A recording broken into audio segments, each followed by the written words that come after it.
شروع اللہ کا نام لے کر جو بڑا مہربان نہایت رحم والا ہے۔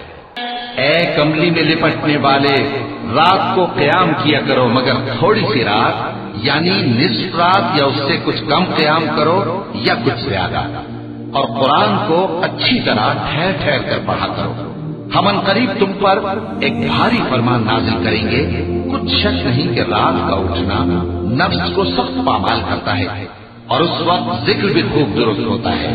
دن کے وقت تو تمہیں اور بہت سے شغل ہوتے ہیں، تو اپنے پروردگار کے نام کا ذکر کرو اور ہر طرف سے بے تعلق ہو کر اسی کی طرف متوجہ ہو جاؤ۔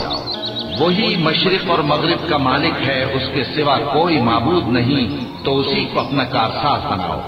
اور جو دل آزار باتیں یہ لوگ کہتے ہیں ان کو سہتے رہو، اور خوبصورتی سے ان سے کنارہ کش رہو، اور مجھے ان جھٹلانے والوں سے جو دولت مند ہیں سمجھ لینے دو، اور ان کو تھوڑی سی مہلت دے دو۔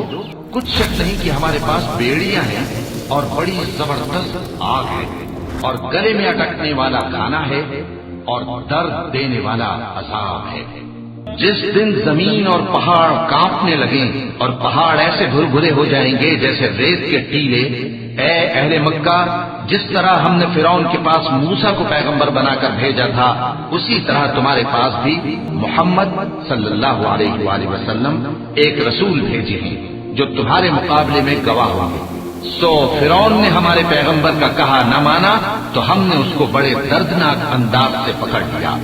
اگر تم بھی ان پیغمبر کو نہ مانو گے تو اس دن سے کس طرح بچو گے جو بچوں کو بوڑھا کر دے گا، جس سے آسمان پھٹ جائے گا۔ یہ اس کا وعدہ پورا ہو کر رہے گا۔ یہ قرآن تو نصیحت ہے، سو جو چاہے اپنے پروردگار تک پہنچنے کا راستہ اختیار کر لے۔ تمہارا پروردگار خوب جانتا ہے کہ تم اور تمہارے ساتھ کے لوگ کبھی 2/3 رات کے قریب اور کبھی آدھی رات اور کبھی تہائی رات قیام کیا کرتے ہو، اور اللہ رات اور دن کا اندازہ رکھتا ہے۔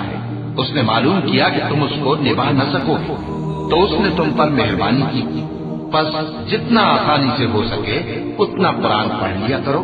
اس نے جانا کہ تم میں بعض بیمار بھی ہوں گے اور بعض اللہ کے فضل یعنی معاش کی تلاش میں ملک میں سفر کریں گے، اور بعض اللہ کی راہ میں لڑیں گے، تو جتنا آسانی سے ہو سکے اتنا قرآن پڑھ لیا کرو، اور نماز قائم کرتے رہو اور زکوٰۃ ادا کرتے رہو، اور اللہ کو نیک نیتی سے قرض دیتے رہو، اور جو عمل نیک تم اپنے لیے آگے بھیجو گے اس کو اللہ کے ہاں بہتر اور صلے میں بہت عظیم پاؤ گے، اور اللہ سے بخشش مانگتے رہو، بے شک اللہ بخشنے والا ہے، مہربان ہے۔